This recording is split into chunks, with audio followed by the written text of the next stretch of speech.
میری بیوی نیک بھی ہے، فرما بردار بھی ہے، بہت خوبصورت بھی ہے، لیکن میرا اس کے بعد جانے کو دل نہیں کرتا، طلاق دے دو تاکہ کسی شریف آدمی کے ساتھ شادی کر لیں، پھر تمہارے دل کا پتہ لگ جائے گا نا۔ یہ عجیب آدمی ہے، نیک بھی ہے، فرما بردار بھی ہے، اس کا دل نہیں کرتا، تمہارا دل گندی عورتوں کی طرف کرتا ہوگا، نیک عورت تمہیں اچھی نہیں لگتی نا۔ الخبیثات للخبیثین والخبیثون للخبیثات والطیبات للطیبین والطیبون للطیبات۔ پاکیزہ مرد پاکیزہ عورت کو پسند کرتے ہیں اور خبیث خبیثہ کو پسند کرتے ہیں۔ الزانیۃ لا ینکح الا زان، زانی عورت زانی مرد سے شادی کرتی ہے اور زانی مرد بھی زانی عورتیں ڈھونڈتا ہے، تو تم کسی خبیثہ پر دل دے بیٹھے ہو گے نا، تو اسی لیے اس بیچاری پاک بات عورت کو نہ لٹکاؤ، فارغ کر دو۔ میاں بیوی کی آپس میں محبت نہیں ہو سکی ہے تو کیا علیحدگی کر سکتے ہیں؟ گناہ تو نہیں، بالکل گناہ نہیں۔ پہلی کوشش تو یہ کرو کہ اصلاح کی کوشش کرو، اور 2 رکعت نماز صلاۃ الحاجہ پڑھ کے یا ذا الجلال والاکرام یا ذا الجلال والاکرام 100 دفعہ پڑھ کے روزانہ دعا کریں کہ اللہ ہمارے دلوں میں الفت ڈال دے، اللہم الف بین قلوبنا واصلح ذات بیننا، تاکہ بلا وجہ پھر کسی اور سے شادی کریں، اس سے بہتر ہے کہ تمہاری اصلاح ہو جائے اور اس کی انشاءاللہ ٹھیک ہو جائے، ورنہ گزارا کریں۔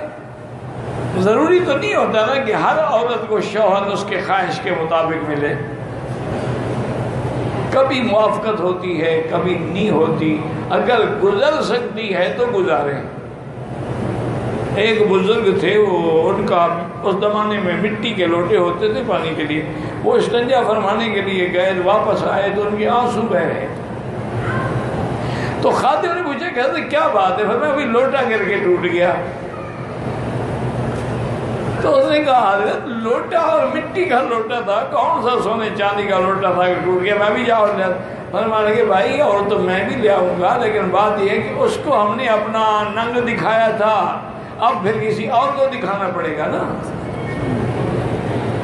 میں اس بات کو رو رہا ہوں۔ تو بیٹی جب ایک عورت کسی ایک کے سپرد ہو جاتی ہے، یہ تو نہیں کہ دنیا اور ڈھونڈتی رہے، یہ ضروری نہیں ہوتا موافقت ہو، باپ بیٹے میں نہیں ہوتی، بھائی بھائی میں نہیں ہوتی، بہنوں میں نہیں ہوتی، آپس میں، یہ اللہ کی قدرت ہے۔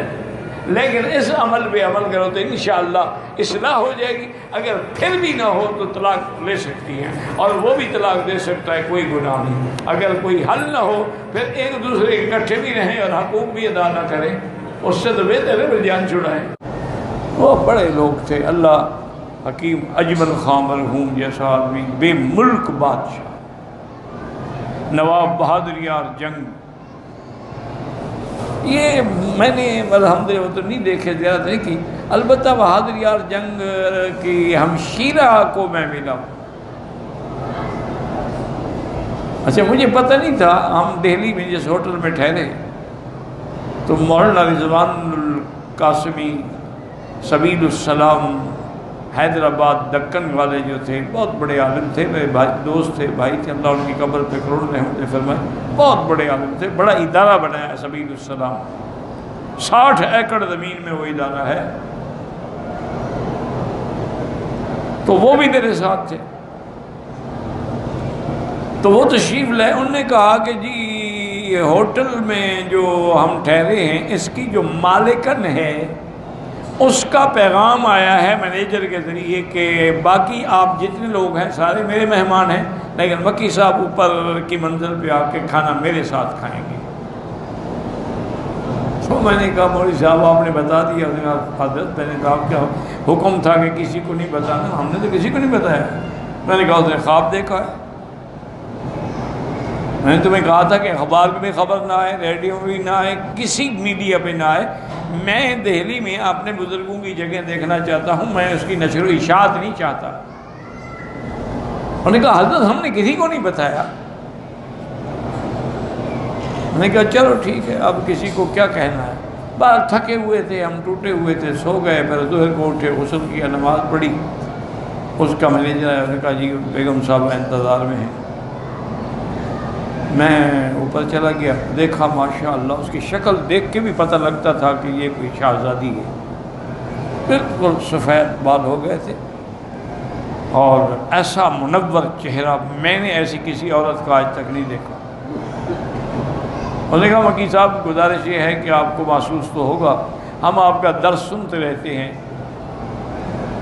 کیسٹوں، اس زمانے میں یہ یوٹیوب نہیں تھا، کیسٹیں چلتی تھیں، اس سے ہمیں بڑا فائدہ ہوا۔ آج مجھے کسی نے کہا کہ مکی صاحب تو آپ کے ہوٹل میں ٹھہرے ہوئے ہیں، کسی نے مجھے فون کر کے بتایا کسی عورت نے، میں نے کہا میری خوش بختی ہے۔ اس نے کہا کہ میں نواب بہادر یار جنگ کی بہن ہوں اور میرا بیٹا جو ہے شہری یار وہ آپ کے ہاں ہے اور سفیر ہے کسی ملک میں۔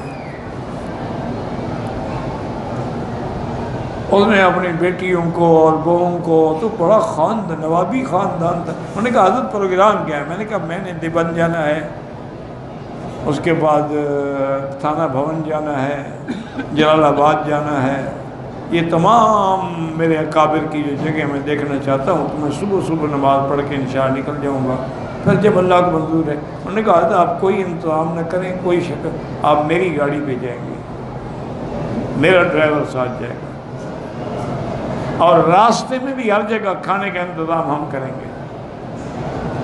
میں نے کہا بھی آپ کیوں تکلف کر دیں، لیکن نہیں مانا۔ تو یہ لوگ تھے، دیکھیں کتنا ان کے آداب تھے، کتنا انہوں نے کہا یہ مجھے دیا تھا خاوند نے، یہ بلڈنگ جو ہے فوت ہو گیا، کوئی پاکستان چلا گیا، کوئی کہیں چلا گیا، میں اکیلی عورت رہ گئی، کوئی امریکہ میں سفیر بن گیا، کوئی رشیا میں سفیر بن گیا۔ میں نے کہا چلو اس کو ہوٹل بنا دیتے ہیں، نیچے ہوٹل چلتا رہے گا، اوپر کی منزل میں نے اپنے لیے رکھی ہوئی ہے کہ چلو خرچہ آتا رہے گا، کسی کی احتیاج نہیں ہوگی، محتاجی نہیں ہوگی۔ اس دور میں بھی ان کے پاس مرسڈیز گاڑیاں تھیں۔ انڈیا میں مرسڈیز گاڑی رکھنا اس زمانے میں، اب تو خیر وہاں بنتی ہے، اس زمانے میں تو صرف ایمبیسیڈر ہوتی تھی بڑی سے بڑی گاڑی، یا یہ ماروتی ہوتی تھی سوزوکی، جس کو آپ مہران کہتے ہیں وہ ماروتی کہتے تھے۔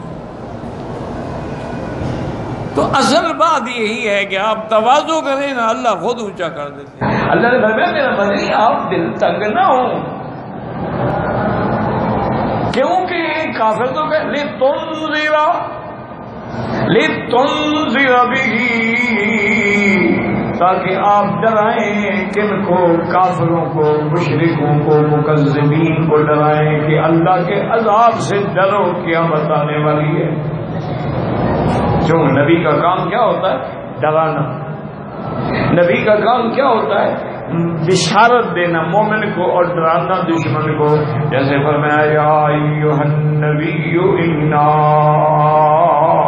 ارسلناک شاہدا ومبشرا ونذیرا، میرا مدنی آپ کو ہم نے گواہ بھی بنایا اور خوشخبری دینے والا بھی بنایا، امت کو جہنم سے ڈرانے والا بھی بنایا۔ اسی طرح فرمایا وَأَنذِرْ عَشِيرَتَكَ الْأَقْرَبِينَ، سب سے پہلے اپنے رشتہ داروں کو ڈرائیں، گھر کی اصلاح کریں، اگر گھر ٹھیک نہ ہو تو بندہ نہیں چل سکتا۔ اسی جگہ فرمایا لِتُنذِرَ أُمَّ الْقُرَىٰ وَمَنْ حَوْلَهَا، میرا مدنی مکے والوں کو اور اس کے ارد گرد جو عالم ہے سب کو اللہ کے عذاب سے ڈرائیں۔ اور اسی طرح فرمایا وَإِن مِّنْ أُمَّةٍ إِلَّا خَلَا فِيهَا نَذِيرٌ، کوئی امت ہم نے نہیں بھیجی مگر ان میں ڈرانے والا بھیجا، پیغمبر بھیجا، رسول بھیجا۔ اسی لیے قرآن کہتا ہے کہ کافروں کو جب مار مار کے جہنم میں ڈالا جائے گا تو اس کے بعد اللہ کے فرشتے جو وہاں مامور ہیں پوچھیں گے ما جاءکم من نذیر، کیا تمہارے پاس ڈرانے والا نہیں آیا تھا کہ جہنم ہے، عذاب ہے، قیامت ہے؟ قالوا بلا قد جاءنا نذیر، وہ کہیں گے ہاں ڈرانے والے تو آئے تھے، فَكَذَّبْنَا، ہم نے تو الٹا ان کو جھوٹا کہا کہ تم جھوٹ بولتے ہو، تم پر کوئی قرآن نہیں اترا، خود بنایا ہوا ہے۔ پھر حسرت کر کے کہیں گے قالوا لو كنا نسمع او نعقل، یا ہم ان کی بات مان لیتے یا کچھ سمجھنے کی کوشش کرتے، ما كنا فی اصحاب السعیر، آج ہم جہنم میں نہ پڑے ہوتے۔ اس لیے یاد رکھیں، لیکن نا ایک لفظ ہے نا نذیر، نذیر کا معنی کیا ہے؟ ڈرانا۔ اچھا ایک لفظ ہے خوف، خوف کسی کو خوف دلانا،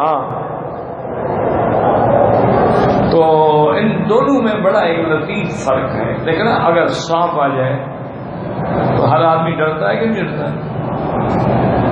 بڑے بڑے جلسوں میں ربڑ کے سانپ پھینکے جاتے تھے تو جلسہ ہی اڑ جاتا تھا، لوگ بھاگو سانپ سانپ سانپ کرتے ایک دوسرے کے اوپر گر رہے ہیں، جلسہ درم درم سانپ آ گیا۔ اچھا سانپ سے بھی ڈرتے ہو اور استاد آئے تو بالکل ادب سے طالب بیٹھ جاتے ہیں، استاد سے بھی ڈرتے، استاد سانپ ہے، تو ڈرنے میں فرق ہے۔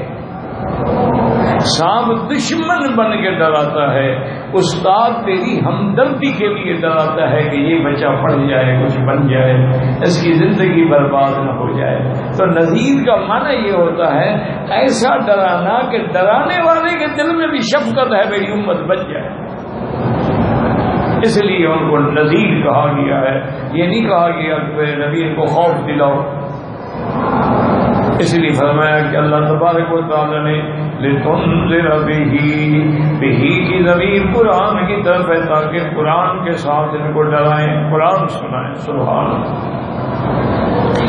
وَذِكْرَىٰ لِلْمُؤْمِنِينَ،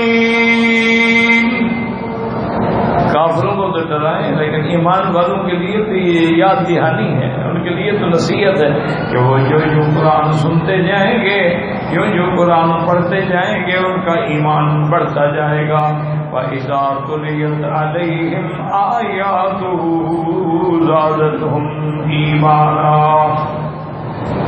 مسلمانوں قرآن کی ایک سورت پڑھو، صحیح پڑھو اور درد دل